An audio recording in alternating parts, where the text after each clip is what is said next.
नमस्कार, मी श्रीकांत उमरीकर. आपण पाहतात अॅनलायझर. लाईक करा, शेअर करा, सबस्क्राईब करा. अॅनलायझरचं ॲप डाउनलोड करा. विधान परिषदेचे जे निकाल लागले त्याच्या संदर्भात आम्ही कालच व्हिडिओ केला होता आणि अतिशय जपून एक असं वाक्य वापरलेलं होतं की सत्ताधाऱ्यांनी पण धडा घ्यायचा आहे. खरं तर माझं नेहमी म्हणणं आहे की सोशल मीडिया अशी गोष्ट आहे की त्याचा संपूर्ण रिमोट तुमच्या पाहणाऱ्यांच्या हातामध्ये आहे.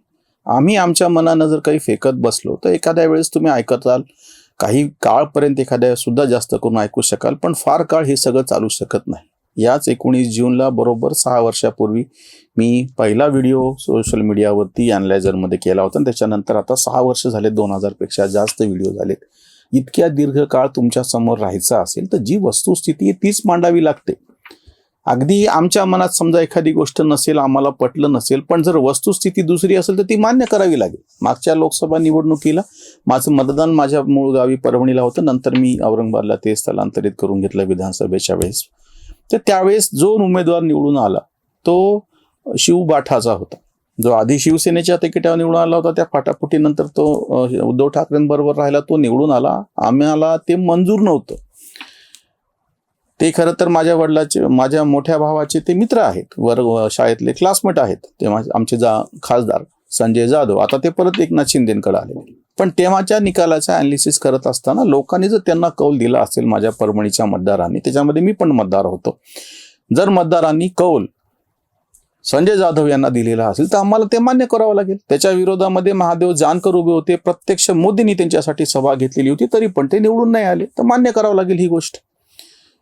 संजय जाधव त्याच पद्धतीने महानगरपालिकेच्या निवडणुकीत सुद्धा महापौर संजय जाधव यांनी, म्हणजे शिवबाठाचा एकमेव महापौर आहे संपूर्ण महाराष्ट्रामध्ये. हा जो काही निकाल आहे तो समजा आम्ही काही पूर्वग्रह दूषित ठेवून त्याच्यावरती बोलायला गेलो असतो तर आम्ही खोटे ठरलो असतो.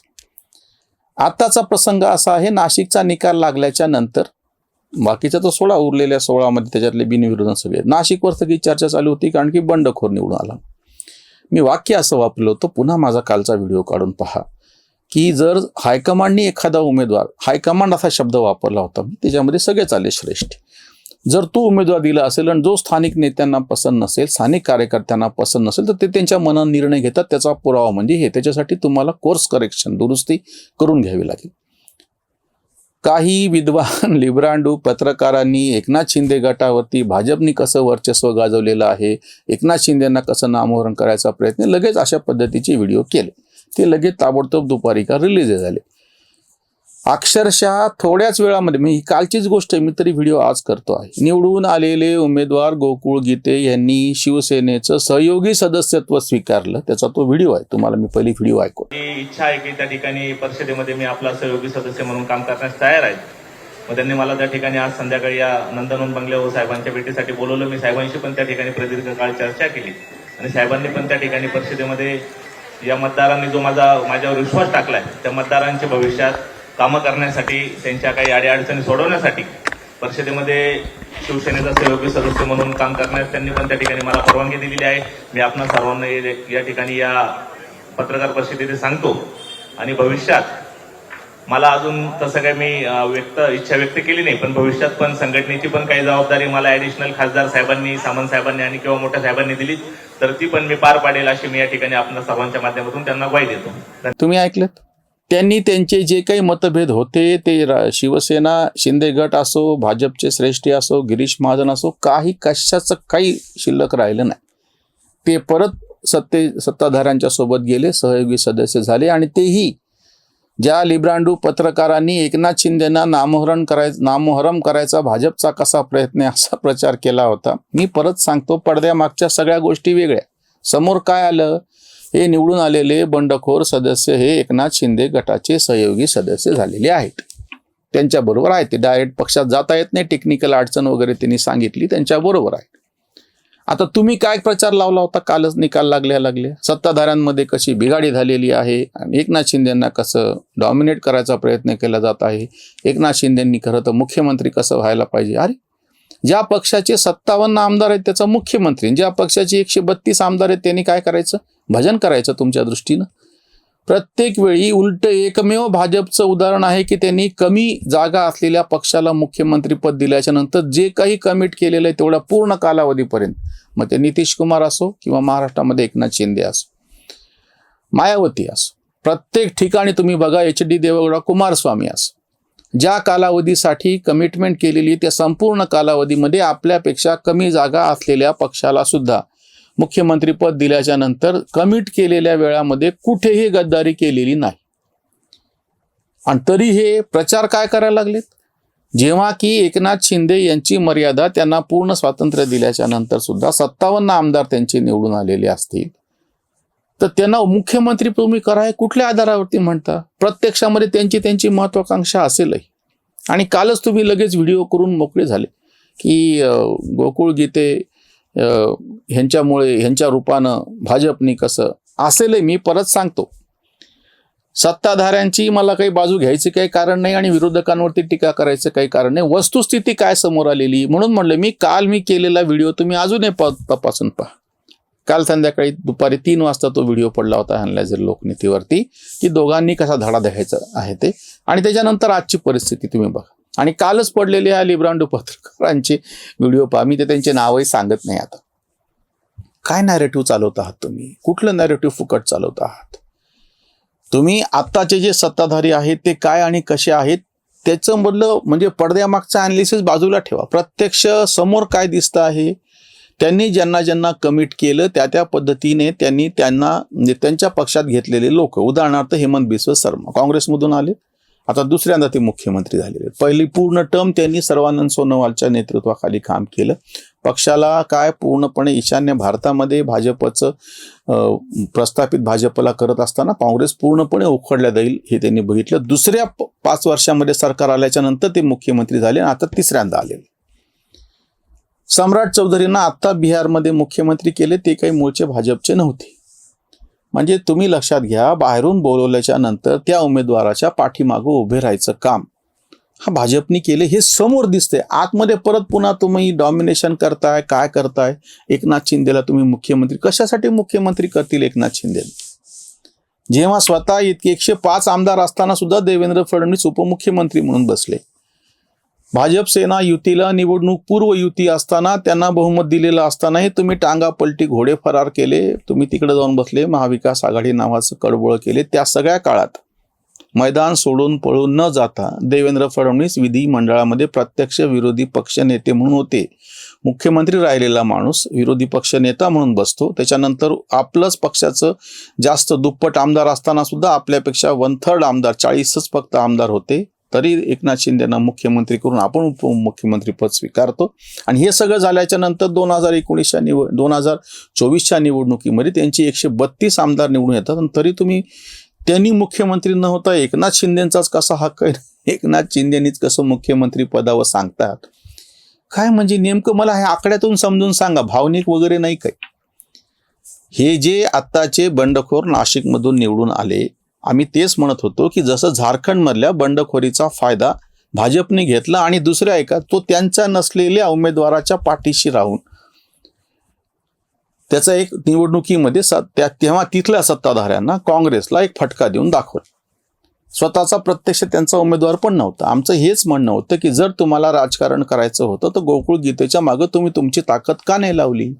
मग आज हे जे गोकुळ गीते एकनाथ शिंदे बरोबरच परत गेलेले दिसले, ते दिसले नसते कदाचित. पुन्हा मी तुम्हाला नाशिकचंच उदाहरण सांगतो. सत्यजित तांबे, बाळासाहेब थोरातांचे भाचे, काँग्रेसचे मूळचे कार्यकर्ते, विधान परिषदेचीच निवडणूक होती आणि त्या निवडणुकीमध्ये जेव्हा सत्यजित तांबे निवडून आले आणि त्यांना भाजपने ज्या पद्धतीनं जवळ केलं, काँग्रेसने काय केलं मग ह्या सगळ्या काळामध्ये? मतभेद आधीचे असतील ठीक आहे, जसं आत्ता गोकुळ गीतेचं उदाहरण मी तुम्हाला परत सांगतो. सत्ताधाऱ्यांनी धडा घ्यायला पाहिजे असं माझं व्हिडिओतही पडायची गरज नव्हती. त्याच्या आधीच सत्ताधाऱ्यांनी धडा घेतला, निकाल लागल्या त्यांच्याशी संपर्क केला आणि त्यांना आपल्याबरोबर सहयोगी सदस्य म्हणून करून पण टाकलं. आणि इकडे विरोधकांना अजून काही त्याचं भानच आलेलं नाही. अजून एक मी तुम्हाला उदाहरण सांगतो. या माझ्या परभणी जिल्ह्यातलीच गोष्ट आहे. आत्ता जी स्थानिक स्वराज्य संस्थेची निवडणूक झाली त्याच्यानंतर उद्धव ठाकरेंनी आमदारांची बैठक बोलवली. आमचे परभणीचे त्यांचे एकनिष्ठ असलेले आमदार राहुल पाटील गैरहजर आहेत आणि त्यांनी कारण सांगताना काय सांगितलं की निवडणुकीचं विधान परिषदेचं काउंटिंग चालू होतं त्याच्यामुळे मी इथं होतो. अरे काउंटिंगचा काय संबंध तुमचा? तुम्हाला तेव्हाच माहीत होतं मतदान झालं त्या दिवशी आपल्या बाजूनं कोण आहे विरोधात कोण आहे, बाकीचं पुढची काही गरजच नाही. मग आता जर ह्या पार्श्वभूमीवरती माझ्यासारख्यांनी असा आरोप केला की उद्या जर शिवसेना उद्धव बाळासाहेब ठाकरेच्या विधिमंडळ गटामध्ये जसं संसदीय पक्षामध्ये लोकसभेमध्ये फूट पडली, तशी जर उद्या विधिमंडळ गटामध्ये विधानसभेमध्ये महाराष्ट्रात फूट पडली तर आश्चर्य वाटून घेऊ नका. आणि त्याच्यामध्ये राहुल पाटील आमच्या परभणीच्या आमदारांचं नाव असेल तर काय आश्चर्य वाटून घेऊ नका. कारण की मी हा तुम्हाला समोरचा पुरावा देतो. मी माझ्या मनानं सांगत नाहीये की राहुल पाटील यांनी कुठं जावं आणि काय करा, तो त्यांचा प्रश्न आहे पूर्णतः. ज्या पद्धतीने गेल्या म्हणजे आता म्हणजे आधी एकनाथ शिंदे गेले त्याच्यानंतर ते हे सगळं म्हणजे एकूण सगळं म्हणतो 4 वर्षाचा कालखंड आहे. जून 2022ला एकनाथ शिंदे गेले, सत्तांतर झालं. त्याच्यानंतर आता जून 2026 आहे, 4 वर्ष पूर्ण झाली. ह्या 4 वर्षाच्या कालखंडामध्ये उद्धव बाळासाहेब ठाकरे गट, ज्याला मशाल चिन्ह मिळाले, तुम्ही तुमचा स्वतंत्र गट आहे, त्या गटाचे निवडून आलेले 9 खासदार होते, 20 आमदार आहेत. ह्या सगळ्या कालखंडामध्ये तुम्ही काय केलं? 2024ची निवडणूक तर तुम्ही तुमच्या चिन्हावर लढली होती ना. आता शिवसेना फुटली म्हणायची गोष्टच नाही. शिवबाठा तुमचा नवीन पक्ष जो होता त्याचं नाव शिवबाठा आहे, त्याचं चिन्ह मशाल आहे, तो फुटलेला आहे. आणि त्याचे आमदार फुटीच्या ह्याच्यावरती 3 आमदार तर गैरहजर राहिलेले बैठकीला, 4 आमदार. आणि त्याच्यातला एक आमदार समोर येऊन सांगतो आहे की बाबा ती काउंटिंगचा आमदाराचा काय संबंध? वस्तुस्थिती समजून न घेता विश्लेषण केलं तर हे असं तोंडावरती पडावं लागतं. मी परत सांगतो, सध्याचे शिवबाठाचे जे 20 आमदार आहेत त्याच्यातले 2/3 हे फुटून एकनाथ शिंदे गटात जातील. ही सत्ताधाऱ्यांची गरज नाहीये. त्यांना त्यांचं पुरेसं बहुमत आहे, त्यांचं काहीच कुठं अडलेलं नाहीये. संसदेचं कामकाज होता, विधिमंडळाचं आपलं पावसाळी अधिवेशन चालू आहे. ह्या अधिवेशनाच्या पार्श्वभूमीवरती कुठंतरी बहुमताला कमी आहे म्हणून फाटाफूट करावी की जी यांचे महान जाणते राजे शरद पवार यांनी केलेली होती. छगन भुजबळांना फोडलं होतं, बबनराव पाचपुतेंसोबत जनता दल फोडलेला होता. कारण त्यांची ती गरज होती, कारण की त्यांचं विधिमंडळामध्ये स्वतःचं बहुमत नव्हतं. 141 आमदार निवडून आलेले होते काँग्रेसचे.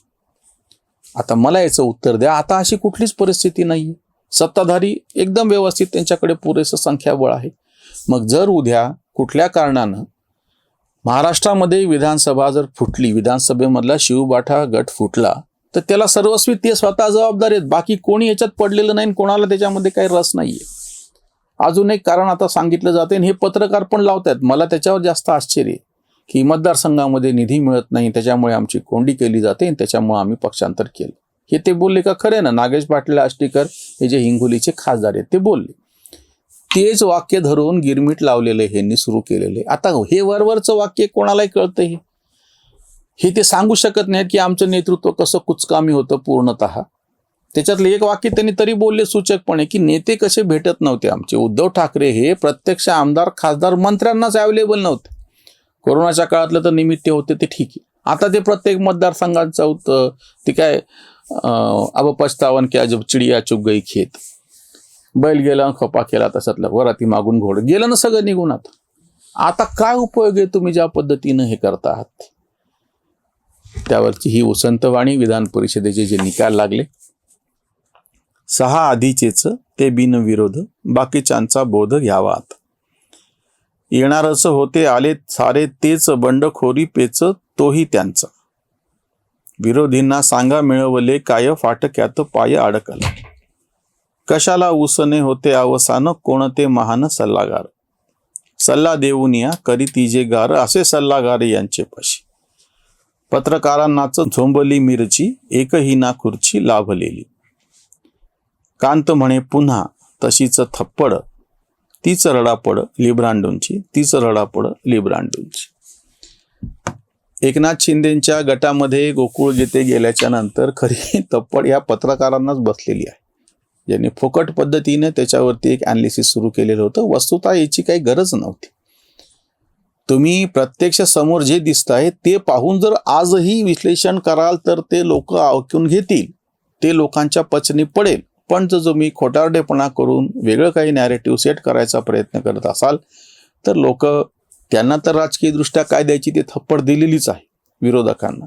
पण ह्या ज्या सगळ्या विरोधी लिब्रांडो पत्रकारांनी अशाच पद्धतीचं नॅरेटिव्ह चालू केलं तर जसे वर्तमानपत्र ते बंद पडायच्या मार्गावरती आहेत यांच्या अशा अजेंड्यामुळे आता जे काही सोशल मीडिया किंवा बाकी इलेक्ट्रॉनिक्स मीडिया यांना हाताळायचं आहे. फुले शाहू आंबेडकरचे तुणतुणं वाजवणारे ह्यांचे हे सगळे असे पद्धतीचे जे व्हिडिओ आहेत ते उद्या बंद पडले तर आश्चर्य वाटून घेऊ नका. इथेच थांबूया. धन्यवाद. कर्मजागृतीचा विधायक बुरुज Analyzer News.